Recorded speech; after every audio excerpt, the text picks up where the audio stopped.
हल्दी वाले दिन मैं पीले कपड़े पहने अपने सहेलियों के बीच में बैठी हुई थी कि अचानक मेरा दिल मतलाने लगा। मेरी बदलती हालत को देखकर मेरी सास, जो कि अभी अभी हमारे घर हल्दी की एक रस्म करने आई थी, फौरन उठकर मेरे पास आई और मुझसे बोली, क्या बात है, सब ठीक तो है? मैंने सर हाँ में हिला दिया। सच तो ये था कि मेरे हाथ पैर अब कांपने लगे थे। मेरी सास मेरे पास आकर बैठ गई और कहने लगी, राजू बेटा, क्या हुआ है तुम्हें? तुम्हारी तबीयत ठीक नहीं लग रही है, थोड़ी देर आराम कर लो। मेरे आस पास बैठी मेरी सहेलियां मेरी सास की बातें सुनकर कहने लगी, वह सास हो तो ऐसी इतनी ख्याल रखने वाली कि दिल चाहता है कि हमारी भी ऐसे ही सास हो। मेरी एक चुलबुली सहेली की बात पर मेरी सब सहेलियां जोर जोर से हंसने लगी थी। हल्दी की खुशबू मेरे सर को चढ़ी जा रही थी और मुझे ऐसा लग रहा था कि जैसे बस अभी मैं गिर जाऊंगी कि तभी सामने से आते अतुल पर जब मेरी नज़र पड़ी तो मेरी निगाहें खुद ब खुद झुक गई। मेरे शरीर में एक मीठा दर्द सा जग गया। बस एक रात मेरी जान, कल हम एक हो जाएंगे। वह मेरे कानों में सरगोशी करते हुए बोला तो शर्म से मेरे गाल लाल होने लगे। इतने में मेरी सास मेरे लिए जूस के गिलास ले आई और मुझसे कहने लगी कि जल्दी इसे पीकर ख़त्म करो। मुझे लगता है तुमने कुछ खाया पिया नहीं है, इसीलिए कमज़ोरी हो रही है। मुझे ऐसा लगा कि मेरा दिल बंद हो जाएगा। मुझे जूस की खुशबू से भी उल्टी आने का मन कर रहा था। जूस का गिलास अभी मुंह से लगाया ही हुआ था कि मेरी तबीयत एकदम से बिगड़ गई। ऐसा लगा कि अभी उल्टी आ जाएगी। मैं जल्दी से उठकर अपने कमरे में भागी थी और सीधे बाथरूम में घुस गई थी। मेरे पीछे पीछे मेरी माँ और मेरी सास भी आ गई थी। बाथरूम में जाते ही मुझे उल्टियाँ शुरू हो गई थी। उल्टियाँ कर कर के मैं दल हो चुकी थी। थोड़ी देर बाद मैं बाहर आई तो मेरी सास और मेरी माँ बहुत परेशान थी। मेरी माँ ने कहा, थोड़ी देर आराम कर लो। मेरी सास भी मेरे पास ही बैठ गई। मेरे ससुराल ज़्यादा दूर नहीं थी, सामने वाला घर ही मेरी ससुराल था। बचपन से ही मेरा आना जाना लगा रहता था। मेरी विधवा माँ मेरे पास ही आकर बैठ गई और मुझ पर कुछ पढ़कर फूंकने लगी। लोगों की भी गंदी नज़रें होती हैं, न जाने कौन आज आंख भर भर के तुझे देखता रहा था। 100 बार तुझे कहा है कि अपना ध्यान रखा कर। मैंने चुप करते हुए कहा, मम्मी बस भी करें, क्योंकि मेरा सर भारी हो रहा था। मम्मी ने कहा, अपनी तबीयत जल्दी से अच्छी कर लो राजो, कल का दिन है बस। कल भी तुम्हारी यही हालत हुई तो लोग क्या कहेंगे? यहाँ तो लोग बातें करते नहीं रुकते कि लो बीमार बहू हमें चिपका दिया। न जाने क्यों मुझे मम्मी की यह बातें अच्छी नहीं लग रही थी। मैं तो थोड़े गुस्से में बोली, बीमार भी भगवान ही करता है और उसे ठीक भी भगवान ही करता है। कुछ भी हमारे हाथ में नहीं होता। मैं कोई जानबूझकर तो बीमारी अपने ऊपर नहीं लदी है। मम्मी कहने लगी, मैं कब कह रही हूँ कि तुम भी बस बात का बतंगड़ बना लेती हो शालिनी। मैं कम से कम आराम तो करो। मैं करवट मोड़ में लेट गई। अगले दिन बारात थी। हल्दी और मेहंदी का फंक्शन एक बार में ही रख लिया था। मेरी सास को शादी की बहुत जल्दी थी और मेरा दिल सुबह से बंद हो रहा था। हल्का हल्का बुखार और हर चीज़ की स्मेल मेरे सर में चढ़ी जा रही थी।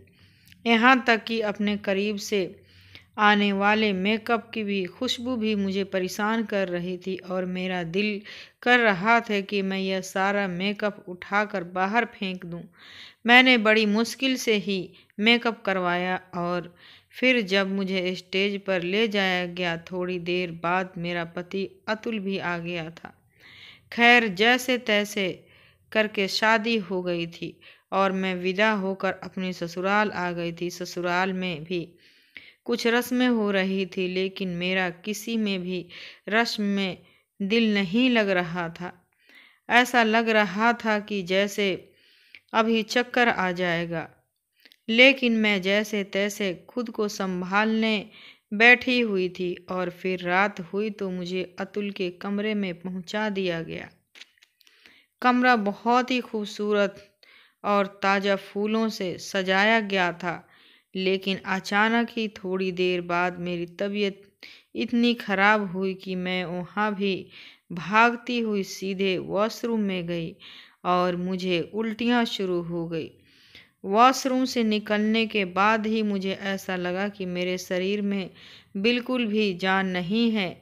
मैं मुश्किल से खुद को घसीटते हुए बाहर आई थी कि कमरे में मौजूद मेरी सास ने मुझे गौर से देखा और कहा, क्या बात है, यह बार बार उल्टियाँ क्यों आ रही हैं तुझे?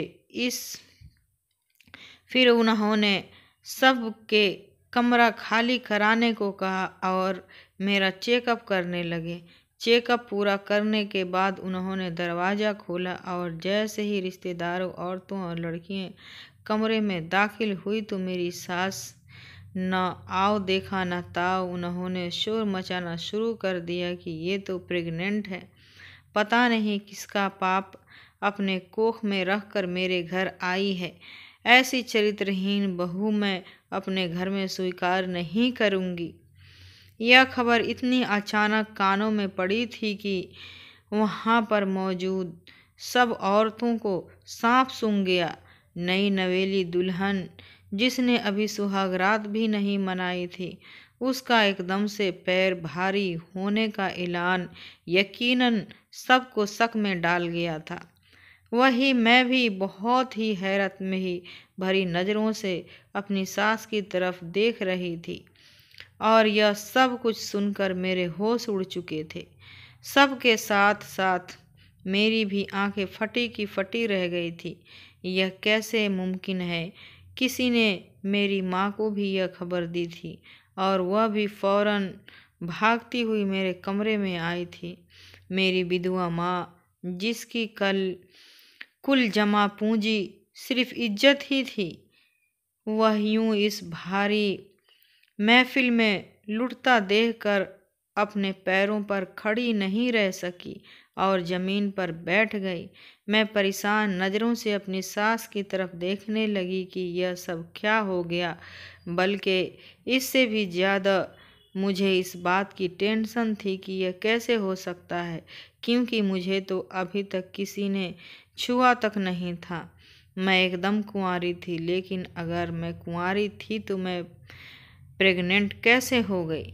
मेरी समझ से यह सारी बातें बाहर थी कि अचानक मेरी सास ने कमरा खाली करने को कहा और उनके जाते ही एकदम से अतुल कमरे में आया तो मैं खुद में सिमट गई। मेरी सांसें तेज हो गई। मैं घूंघट से जरा सी निगाहें उठाकर उसे देखा तो उसके चेहरे पर एक खुशी देखी जिसकी मुझे बिल्कुल भी उम्मीद नहीं थी। मगर मुझे हैरानी हुई कि इतनी बड़ी खबर पर इतना चुप और शांत नज़र कैसे आ सकता है। मर्द तो ऐसी बातें सुनने के बाद अपनी पत्नी को जान से मार डालते हैं या उसे अपनी ज़िंदगी से बाहर निकाल देते हैं। ऐसे बहुत से कहानी हमारे समाज में फैली हुई है कि पहले ही रात पत्नी को मार दिया जाता है। ऐसे बहुत सारे न्यूज़, टीवी और अखबार पर आते रहते हैं और वजह यह बताई जाती है कि लड़की चरित्रहीन थी, लेकिन शीशे के सामने बाल बनाते और गुनगुनाते अतुल को देखकर मेरा दिल और भी ज़्यादा घबरा गया था। ऐसा लगा जैसे तूफान से आने के पहले की शांति है। मुझे तो लग रहा था कि खबर ने अतुल के दिमाग पर असर डाला है। हो सकता है यह रात मेरी ज़िंदगी के आखिरी रात हो और यह सुहाग रात का कमरा मेरी मौत के मातम के कमरे में बदलने वाला हो। मैं आने वाले समय के लिए खुद को दिमागी तौर पर तैयार कर चुकी थी, क्योंकि इस नए ज़िंदगी से मेरा मर जाना ही अच्छा था। मुझे समझ नहीं आ रही थी इस रात की जब सुबह होगी तो मैं लोगों का सामना कैसे करूंगी कि एक कुंवारी लड़की शादी होते ही प्रेग्नेंट कैसे हो गई, जबकि उसे तो उसके पति ने अभी तक हाथ भी नहीं लगाया था। सारी बात मेरे चरित्र पर आ रही थी और मेरे लिए सांस लेना भी मुश्किल हो रही थी। मैं बस एक ही पहलू पर सोच रही थी कि यह सब कुछ कैसे हो गया। मेरा ना तो किसी के साथ ऐसा गंदा संबंध था कि जिसके नतीजे में यह सब कुछ हो जाता। शायद मेरी सास झूठ बोल रही है। इस ख्याल से मेरे दिल को थोड़ी तसल्ली हुई, लेकिन मेरा दिमाग उलझा हुआ था कि एकदम से अतुल मेरे पास आकर बैठा तो मैं एकदम से डर कर उछल पड़ी। घूंघट के पीछे से जब मैं अतुल की तरफ देखी तो वह मोहब्बत भरी नज़रों से मेरी ही तरफ देख रहा था। मुझे थोड़ी हिम्मत हुई। मैंने अटकते हुए कहा, अतुल, मेरा कोई दोस्त नहीं है। आप तो मुझे बचपन से जानते हैं। तो उसने अपने भारी भरकम हाथ मेरे नाजुक से कांपते हुए हाथों पर रख दिए। मेरे हाथों को हल्के से दबाते हुए बोला, मेरी जान, आज की रात इन बातों के लिए नहीं है। वह अपने होंठ मेरे कानों के पास ले जाकर कहने लगा कि बस अब खामोश हो जाओ। आज की रात तो बस प्यार भरी बातें करने के लिए है। अतुल के इतने शांत होने पर मुझे अब बहुत ज़्यादा हैरत हो रही थी। मेरे तो कान कुछ और ही सुनने के लिए बैठे थे, लेकिन यह तो अतुल की प्यार भरी बातें सुन रहे थे। मैं तो सोच रही थी कि अतुल गुस्से में आते ही मुझे पूछेगा कि किसका पाप लेकर मैं अभी उसके कमरे में मौजूद हूँ। अभी अभी उसके कमरे से निकल जाऊं और अपने आशिक के पास चली जाऊं। मुझे अतुल से इन्हीं शब्दों की उम्मीद थी। मेरे हाथ पैर कांप रहे थे, पूरा शरीर पसीना पसीना हो रहा था। फिर धीरे से उसने मेरा घूंघट उठाया और हम दोनों के ही नज़रें आपस में टकराई। तो मैं एकदम से अपनी नज़रें झुका ली। फिर उसने अपनी जेब से एक मखमली डिबिया निकाली जिसमें सोने का एक चैन था। उसकी गंभीर आवाज़ कमरे में गूंजी। अतुल ने कहा, कैसी लगी तुम्हें?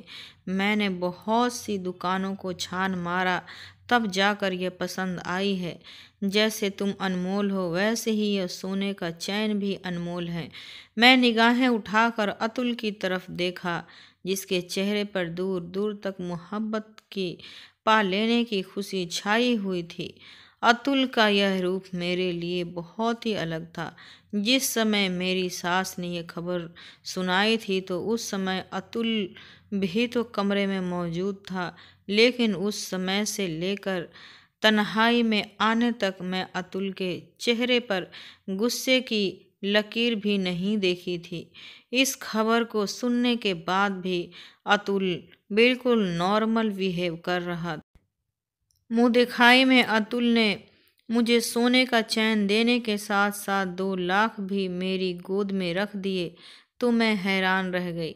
अतुल ने कहा, इन पर सिर्फ और सिर्फ तुम्हारा हक है। मैं परेशान परेशान सी नज़रों से कभी पैसे की ओर और कभी अतुल की शक्ल की तरफ देखने लगी। समझ ही नहीं आ रहा था कि इस मौके पर क्या कहूँ।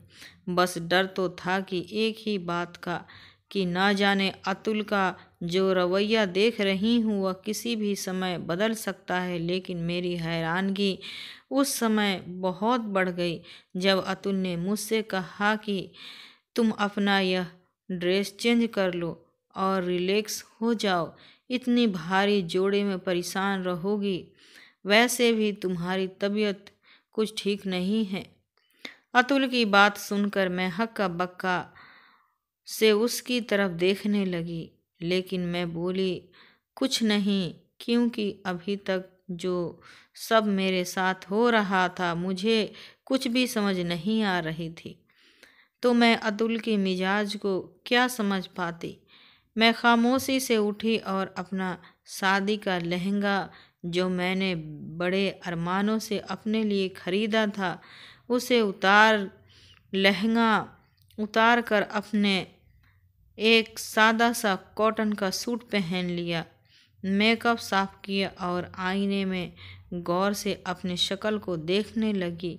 कल तक मेरी ज़िंदगी में जो बहार और खूबसूरत नई ज़िंदगी की खुशियाँ शामिल थी, वह एकदम से बदल चुके थे। लेकिन हैरत ये है कि सब कुछ वैसा ही था, सिवाय इसके कि मैं कुंवारी होते हुए भी प्रेग्नेंट हो चुकी थी। मैंने अपने पेट पर हाथ रखा, फिर आईने की तरफ देखने लगी। यह कैसे हो गया? परेशानी से मेरे चेहरे के हाव भाव बदलने लगे। मैं जब वॉशरूम से बाहर आई तो अपने लहंगे को मैंने अलमारी में लटकाया और अचानक मेरी नज़र बेड पर पड़ी थी, जहाँ बैठ के आसपास ताज़ा मोतियों के फूलों की खुशबू अभी तक फैली हुई थी। बेड पर बिखरे गुलाब की पत्तियां वैसे ही पड़ी थी और बेड की दूसरी तरफ अतुल पीठ किए लेटा हुआ था। इस रात के हवाले से मैंने जो जो सपने देखे रहे थे, वह सारे के सारे कांच की चूड़ियों की तरह टूटकर बिखर रहे थे। यह सोचकर मेरी आंखों में आंसू भर गए। मैं जिंदगी के किस मोड़ पर आकर खड़ी हो गई हूँ, जहाँ मेरा अपने ही आप ही गंदा हो गया है। ना जाने मम्मी का क्या हाल होगा। इतनी बड़ी खबर सुनने के बाद वह मेरे बारे में क्या सोचेंगी। उन्हें तो अपनी परवरिश पर बहुत ही गर्व था और अब उनका यह गर्व बहुत बुरी तरह से किसी के पैरों तले मसला जा चुका था। हे भगवान, मेरे साथ यह क्या हो गया है? कुछ समझ में नहीं आ रहा था। कोई सिरा मिल ही नहीं रहा था। खामोशी से मेरे दिल ही दिल में आंसू गिरे जा रहे थे। अतुल शायद अब सो चुका था तो मैं भी उसके बराबर में सिमट कर लेट गई, लेकिन नींद किस जालिम को आनी थी। मेरा सर दर्द की वजह से फटा जा रहा था। हे भगवान, मेरे पास तो कोई ऐसा भी नहीं है कि जिसमें मैं अपना दुख बांट सकती हूँ। ना भाई है, ना ही तूने बहन दी है जिसके गले लगकर रोकर मैं अपना गम हल्का कर सकूं। मेरा यह समस्या कैसे हल होगी, मुझे समझ से बाहर थी। हे भगवान, तूने मेरे साथ ये क्या कर दिया? मैं बार बार अपने आप को सवालों के कटघरे में लाकर खड़ा करती तो उतनी ही ज़्यादा दुखी हो जाती। मैं अपने साथ लेटे हुए अपने पति अतुल को देखा, जो बहुत ही सुकून से सो रहा था, और एक मैं थी जो बेसुकूनी करवटों पर करवटें बदलती जा रही थी। मुझे लगता था कि आज की रात बहुत ही लंबी रात हो गई है, जो ख़त्म होने का नाम ही नहीं ले रही थी। सुबह कहीं 5 बजकर मेरी आंख लगी तो थोड़ी देर बाद ही दरवाजे पर दस्तखत की आवाज़ आने लगी और मेरी आंख खुल गई। मैं गर्दन मोड़कर दूसरी तरफ देखा तो अतुल ने जरा सी गर्दन उठाकर दरवाजे की तरफ देखा और फिर उठकर बैठ गया। जैसे ही उसकी नज़र मुझ पर पड़ी तो वह मुस्कुराने लगा। मैं भी उठकर एकदम से बैठ गई और रात के होने वाले हादसे एक एक करके दोबारा से मुझे याद आने लगे तो मेरा दिल फिर से भारी होने लगा। मैं बस इंतज़ार में थी कि कब अतुल अपने दिल की भड़ास निकालता है, लेकिन अभी तक तो मुझे कोई ऐसे आसार नज़र नहीं आ रहे थे कि जिससे मुझे अंदेशा होता कि अतुल मेरे ऊपर गुस्सा करेगा।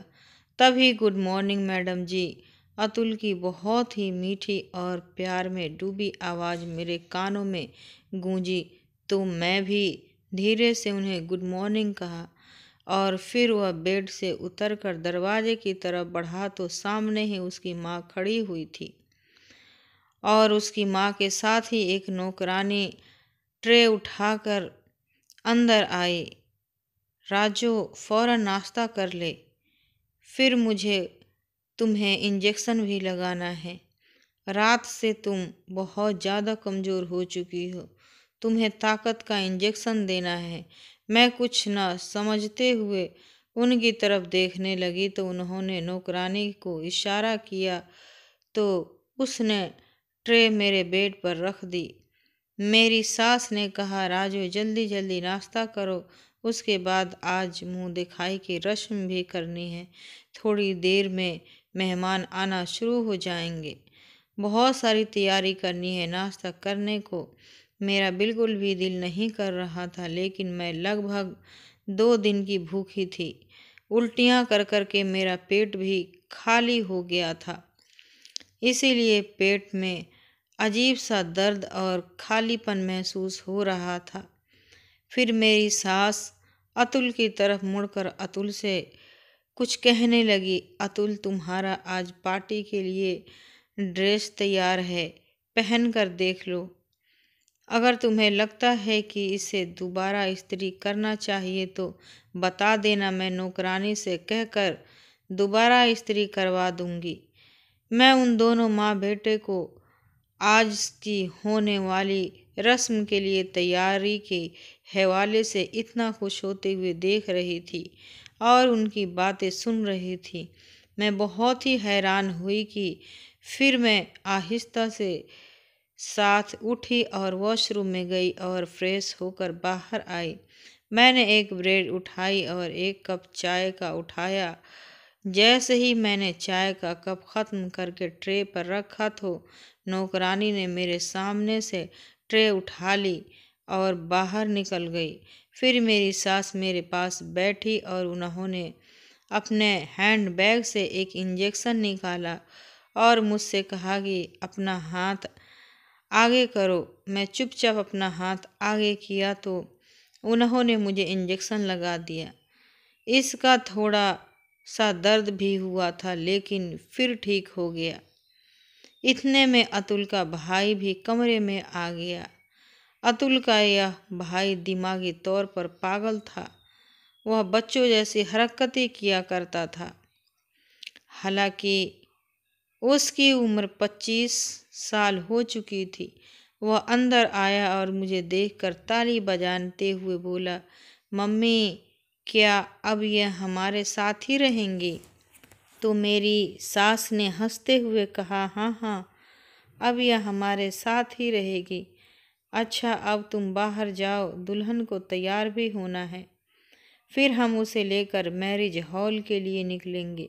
मेरी सास की बात पर मेरे देवर का यह मूड खराब हो गया, लेकिन अतुल उसे ज़बरदस्ती बाहर ले गया। अब कमरे में मैं और मेरी सास अकेले थे कि अचानक वो मेरे पास आई और कुछ पैसे मेरे गोद में रख दिए और कहा, इन्हें खर्च करो और पैसे बच्चे होने के बाद तुम्हें मिल जाएगी। अपनी सास की बात सुनकर पहले तो मुझे हैरत हुई, लेकिन फिर मुझे गुस्सा आ गया। मैं कुछ कहना ही चाहती थी कि वह एकदम से बोली, तुम्हें अभी भी कुछ कहने की परमिशन नहीं है रज्जो। अभी घर मेहमानों से भरा पड़ा है और मैं आगे कोई बात नहीं सुनना चाहती। मैंने कहा, लेकिन मुझे आपसे एक सवाल ज़रूर करना है और भगवान के लिए मुझे उसका जवाब देकर जाएं। मुझे समझ नहीं आ रहा है कि आपने मुझे यह पैसे क्यों दिए हैं और इस बच्चे से मेरा क्या संबंध है।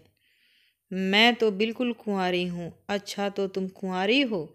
मेरी सास ने जरा गुस्से से मेरी तरफ देखा। अगर तुम कुंवारी हो तो यह बच्चा क्या फूंक मारने से तुम्हें पेट में आ गया है? तुम किसे उल्लू बना रही हो? राजू, मैं एक बहुत ही अनुभवी दाई हूँ जो बदकिस्मती से तुम्हारी सास भी बन गई हूँ। अगर शादी से पहले मुझे इन बातों का पता होता तो मैं कभी भी तुम्हें अपनी बहू न बनाती, लेकिन मेरे पति ने तुम्हारे बाप से वादा किया था कि दोनों बच्चों की शादी होगी। मैंने उस वादे को निभाया है और इसीलिए मुझे खामोशी होना पड़ा। बाकी रह गई बात पैसों की, यह पैसे तुम्हें इसीलिए दिए हैं कि तुम्हारा जो दिल चाहता है खाओ पियो और अपनी सेहत बनाओ। हम तुम्हारे लिए यही कर सकते हैं और जब तक हो सकता है करते रहेंगे। यह बात करके मेरी सास बाहर जा चुकी थी। मैंने फौरन भागकर कमरे का दरवाजे के अंदर से लॉक किया और फिर चीख मार मार कर रोने लगी। मुझे समझ नहीं आ रही थी कि मैं अपनी सास का एहसान मानती कि मुझ जैसी लड़की को उन्होंने अपना लिया था, या अपनी किस्मत पर आंसू बहाती कि जिसने मुझे इस मोड़ पर लाकर खड़ा कर दिया था, कि मैं अपनों से ही निगाहें चुराने लगी थी। मुझे समझ नहीं आ रहा था कि मैं अपने घर वालों का सामना कैसे करूं। हे भगवान, मैं किस मोड़ पर आकर खड़ी हो गई हूँ जहाँ आगे भी गड्ढा है और पीछे खाई है। अतुल और मेरे सास के व्यवहार को देखती हूँ तो उनसे बड़ा मेरा अपना कोई नज़र नहीं आता। ऐसा लगता है कि यह दोनों मेरे कितने बड़े मददगार हैं और दूसरी तरफ अपने ही घर की इज्जत को उछालने वालों की समझ भी नहीं आती।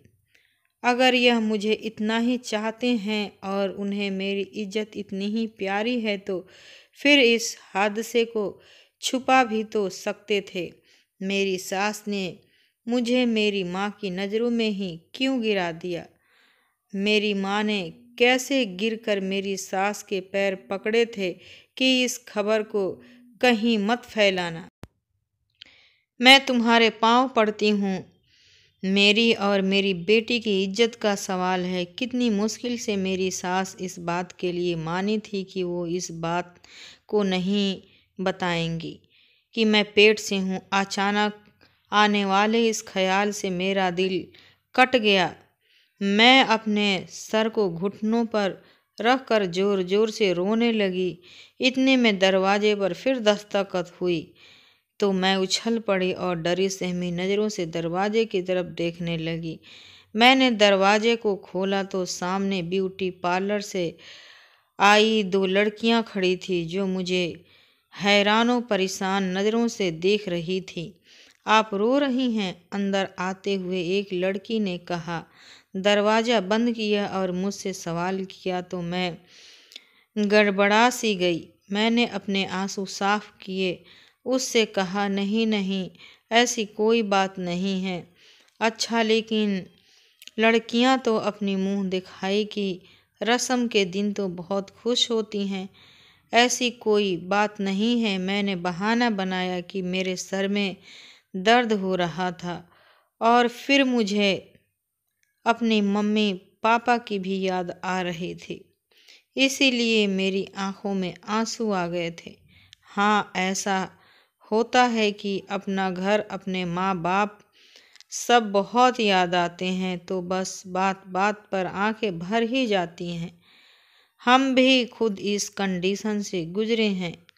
उनमें से एक लड़की बहुत ही बातूनी थी और लगातार बोले जा रही थी और यहाँ मेरे दिल की दुनिया उथल पुथल हो रही थी।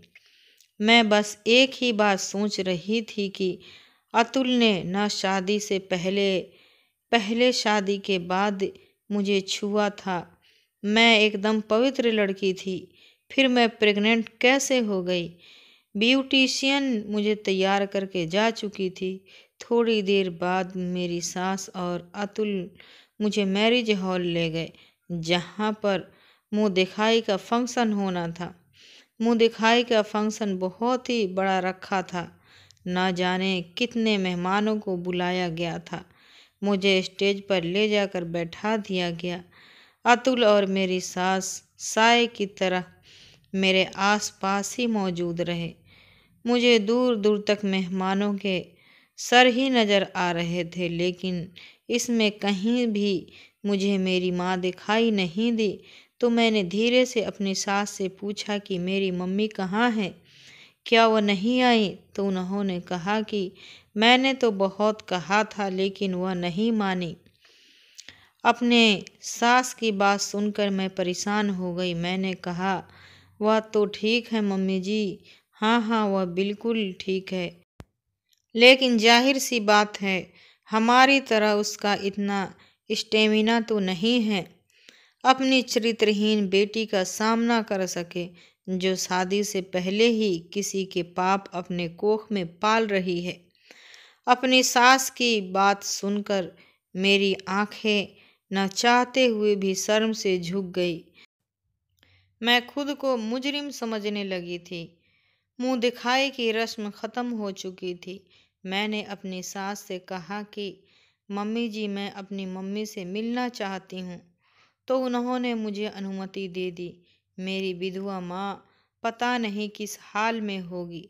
जैसे ही हम मैरिज हॉल से आए, मैं अपनी माँ के पास आ गई। मेरी माँ का घर मेरे ससुराल से ज़्यादा दूर नहीं था। दोनों घर मोहल्ले में ही थे और आमने सामने थे।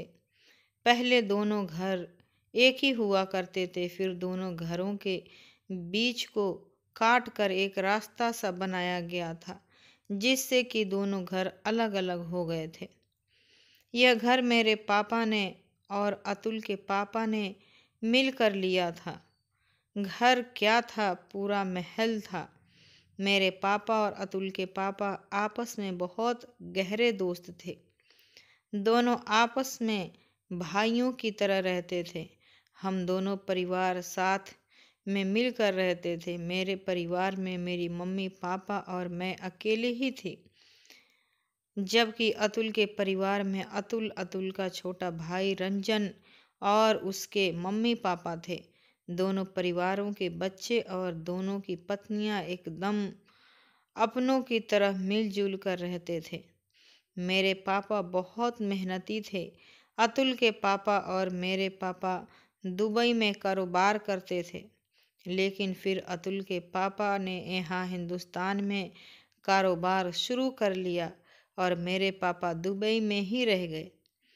अब वह दुबई वाला कारोबार संभालते थे और अतुल के पापा हिंदुस्तान वाला कारोबार संभालते, लेकिन अतुल के पापा बहुत ही कामचोर थे और उनका काम पर ध्यान नहीं रहता था। लेकिन मेरे पापा को इससे कोई मतलब नहीं था।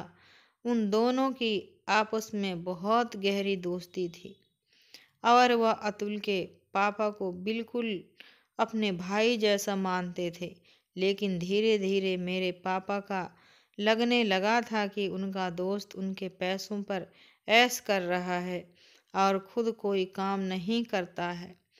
तो फिर मेरे पापा ने हर चीज़ का बंटवारा कर लिया था। यह घर भी दो हिस्सों में बांट लिया था। बीच में एक रास्ता निकाल कर एक तरफ हम लोग रहते थे और दूसरी तरफ अतुल का परिवार रहता था। अतुल के पापा को हराम की लत लग चुकी थी। अब उससे कोई काम नहीं किया जाता था। धीरे धीरे उनका बिजनेस डूबता चला गया और फिर उनके पास कुछ भी नहीं बचा। अब कोई छोटी मोटी नौकरी करके अपना गुजारा करते थे, लेकिन हमारे घर पैसे की खूब रेल फेल थी।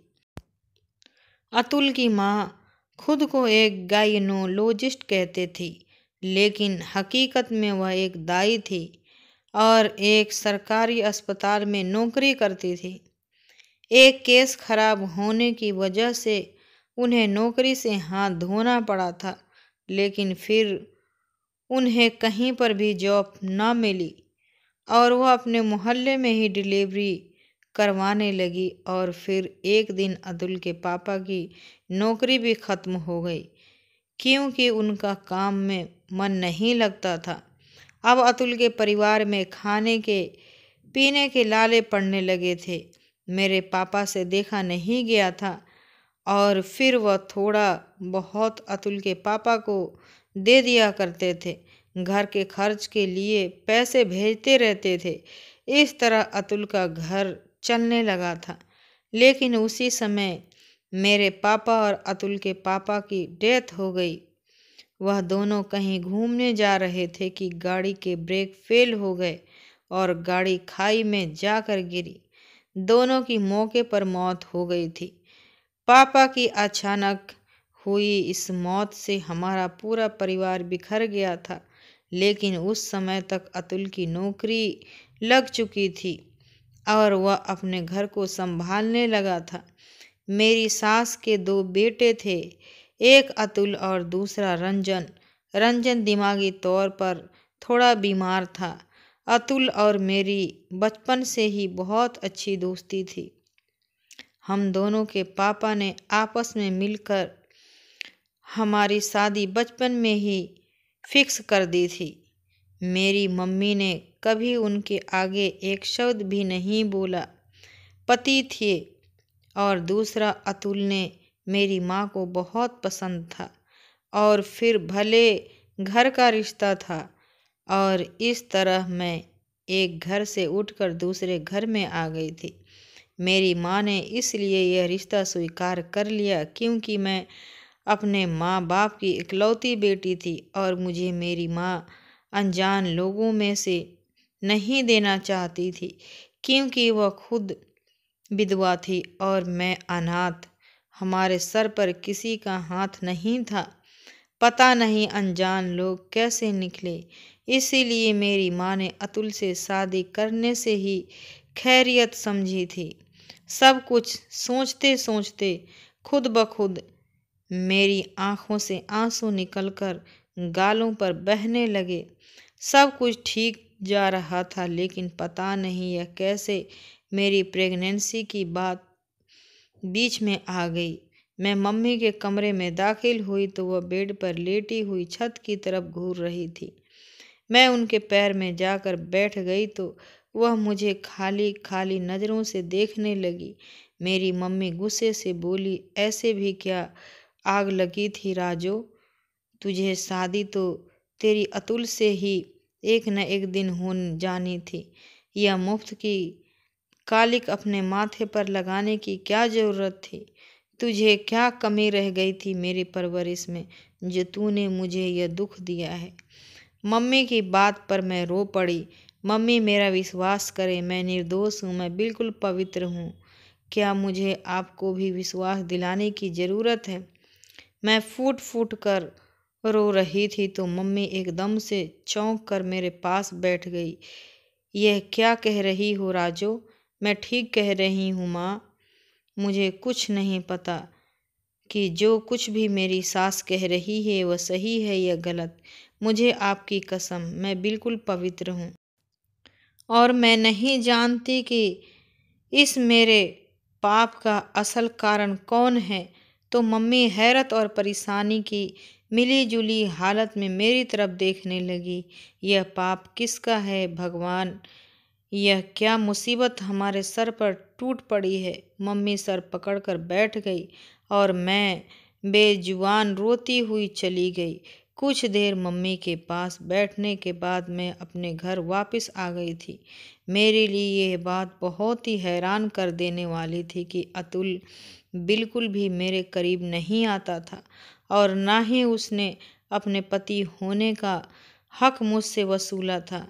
मैं जितना उनके करीब जाने की कोशिश करती तो वह मुझसे कहते कि जब तक तुम ये बच्चा पैदा नहीं कर लेती हो तब तक मैं तुम्हें हाथ भी नहीं लगाऊंगा।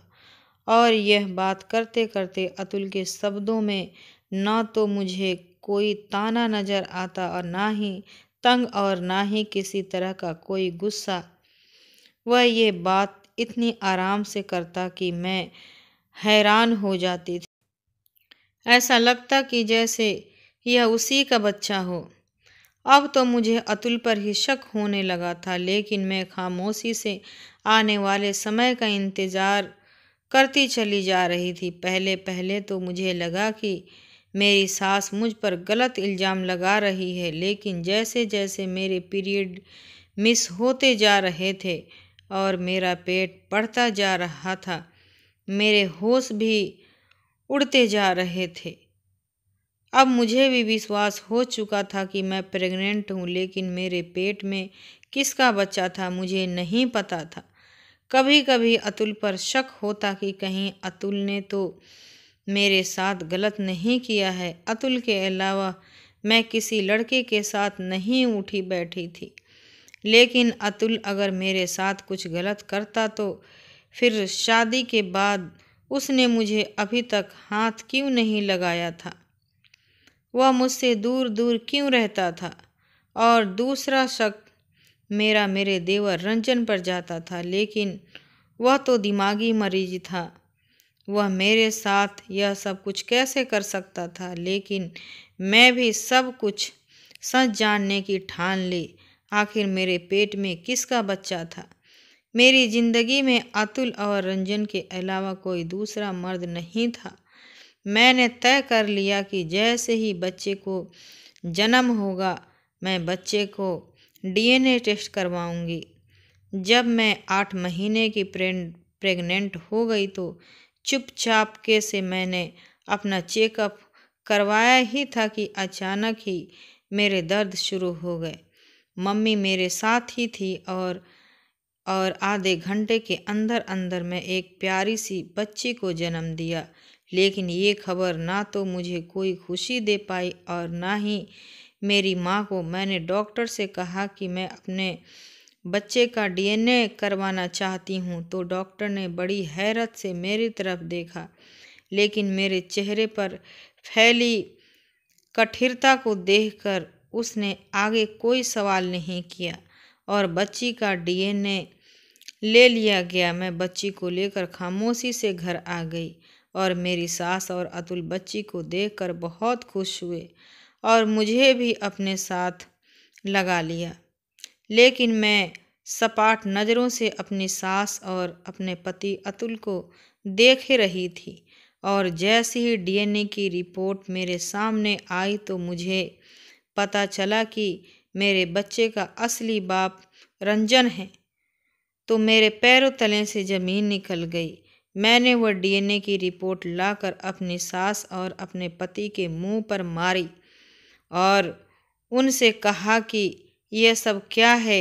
मेरी सास का रंग एकदम से बदल गया था और दूसरी रिपोर्ट मुझे अतुल के कमरे से मिली थी। अतुल की थी जो मुझे अतुल की अलमारी से मिली थी। अतुल इस अलमारी को हर समय लॉक करके रखता था। एक दिन लॉक करना भूल गया था, तो ऐसे ही उत्सुकता के मारे मैंने वह अलमारी खोल कर देखी कि आखिर ऐसी क्या चीज़ है इस अलमारी में कि अतुल हर समय लॉक करके रखता है। तो यह रिपोर्ट मुझे वहीं पर नज़र आई, जिसके अनुसार अतुल नामर्द था, बच्चा पैदा करने के काबिल नहीं था। अब मुझे इन माँ बेटे की सारी साजिश समझ आ गई थी। वह अतुल की कमी पर पर्दा डालना चाहती थी, लेकिन मेरी सास और अतुल को यह लगता था कि नाजायज़ बच्चा पैदा हो जाने के बाद कभी भी आंख उठाने की काबिल नहीं रहूँगी, ना ही बच्चे के बाप के बारे में कोई सवाल करूँगी। और रह गई अतुल की अंदर की यह कमी, तो उसे इसीलिए बर्दाश्त कर लूँगी कि मैं एक चरित्रहीन लड़की हूँ, शादी से पहले ही प्रेग्नेंट हो चुकी हूँ और अपनी इस कमी के चलते मैं अतुल को इतनी बड़ी कमी के साथ स्वीकार कर लूँगी। लेकिन सब कुछ उल्टा ही हो गया और मुझे सब कुछ पता चल गया। मेरी सास ने पूरे घर पर कब्जा करने के लिए अपने दोनों बेटों का इस्तेमाल किया था। न जाने रंजन कितनी बार मेरी इज्जत के साथ खेल चुका था, क्योंकि मेरी सास अक्सर जब भी कोई अच्छी चीज़ पकाती थी तो मुझे अपने घर बुला लेती थी और रात भी अपने ही पास रोक लेती थी। उसकी अगली सुबह मेरा पूरा दिन सर घूमता रहता और शरीर दर्द करता, लेकिन समझ में नहीं आती थी कि मेरी तबीयत इतनी गिरी सी क्यों है। और यह बात मुझे अब समझ आई थी कि मुझे बेहोशी के दवा खिलाने के बाद वह मेरे शरीर के अपने बेटे रंजन के हवाले कर देती थी, जो दिमागी तौर पर पागल था लेकिन जिस्मानी तौर पर पूरा मर्द था। और वह पूरी रात मेरे शरीर के साथ खेलता रहता, जिसके नतीजे मैं प्रेग्नेंट हो गई और मेरी सास इसी मौके का इंतज़ार में थी। उन्होंने अब मेरे ऊपर और मेरी माँ के ऊपर एहसान करते हुए अतुल जैसे नामर्द बेटे की शादी मुझसे कर दी, ताकि अतुल का भरम भी कायम रहे और मैं अपनी सास के एहसान तले चुपचाप जिंदगी गुजार दूं और चूं तक ना करूं। एक ही तीर से दो शिकार। लेकिन मैं और मेरी माँ ने फैसला किया कि हम इस जुल्म के खिलाफ बोलेंगे और फिर मैं पुलिस स्टेशन जाकर अपनी सास और दोनों बेटों के खिलाफ रिपोर्ट दर्ज करवा दी। मेरी सास और मेरे पति अतुल को 50 साल की सज़ा हो गई, जबकि रंजन दिमागी तौर पर स्टेबल नहीं था, इसीलिए उसे छोड़ दिया गया। लेकिन अब वो मेरे लिए और भी ज़्यादा परेशानी की बात थी, क्योंकि अब रंजन का देखभाल करने वाला कोई नहीं था और अब रंजन की जिम्मेदारी मेरे ही ऊपर आ गई थी। इस मामले में मैंने रंजन को गलत नहीं ठहरा सकती थी, क्योंकि वह तो मासूम था। उसे जैसे कहा गया वैसे ही किया। रंजन को सही और गलत की कोई पहचान नहीं थी। मैं रंजन की देखभाल करने लगी। रंजन की देखभाल करते करते मैंने महसूस किया कि रंजन दिल का बहुत ही अच्छा लड़का था, बिल्कुल बच्चों की तरह पाक साफ। उसके दिल में कोई पाप नहीं था। वह मेरे साथ बहुत खुश रहता था। मैं रंजन को लेकर डॉक्टर के पास गई और रंजन का चेकअप करवाया तो रंजन को चेक करने के बाद डॉक्टर ने कहा कि रंजन ठीक हो सकता है, लेकिन उसके इलाज में बहुत ज़्यादा पैसों की ज़रूरत है और जितने पैसे डॉक्टर ने बताए इतने पैसे मेरे पास नहीं थे। इतना महंगा इलाज में रंजन का नहीं करा जा सकती थी। लेकिन अब मुझे अपनी बेटी का फ्यूचर भी दिखाई दे रहा था। कुछ भी कहो, जो बच्ची मेरी गोद में थी वह मेरा अपना ही खून थी और उसका बाप रंजन था। मैं अपनी बेटी के फ्यूचर के साथ खिलवाड़ नहीं कर सकती थी। मैंने अपनी सारी जमा पूंजी, यहाँ तक कि अपना घर बेच दिया और रंजन के इलाज पर पैसा लगा दिया। भगवान की कृपा से धीरे धीरे रंजन ठीक होता चला गया। कुछ दवाइयाँ का असर था और कुछ मेरी मोहब्बत और देखभाल थी कि रंजन बिल्कुल ठीक होने लगा था। मेरे इतनी ज़्यादा देखभाल करने से रंजन मेरा दीवाना हो गया था। वह मुझसे प्यार करने लगा था और मैं भी तो अब रंजन के बिना नहीं रह सकती थी। मैं भी रंजन से प्यार करने लगी थी और फिर मैंने रंजन से शादी कर ली। रंजन आज बिल्कुल ठीक हो चुका है, लेकिन वह पुरानी बातें भुला नहीं था कि उसकी माँ ने किस तरह उसका इस्तेमाल करके मेरे साथ गलत किया था। रंजन मुझसे बहुत शर्मिंदा था। वह मुझसे माफ़ी मांगता कि मैंने तुम्हारी इज्जत के साथ खिलवाड़ किया था, मुझे माफ़ कर दो। मैंने रंजन को तो ना जाने कब का माफ़ कर दिया था, लेकिन रंजन को तो मैंने कभी गलत समझा ही नहीं था। आज मैं और रंजन शादीशुदा ज़िंदगी को बहुत ही खूबसूरती के साथ गुजार रहे हैं। मेरी सास और अतुल की सज़ा पूरी होने वाली थी और तभी रंजन ने कहा कि हम उन लोगों के साथ नहीं रहेंगे। रंजन मुझे लेकर एक किराए के घर में आ गया। मैं, मेरी माँ और रंजन अब इस किराए के घर में रहते हैं। बैंक से कुछ लोन लेकर रंजन ने अपना बिजनेस शुरू किया है। भगवान की कृपा से हुई है कि बिजनेस अच्छा चल निकला और हम बहुत ही सुकून की ज़िंदगी गुजार रहे हैं।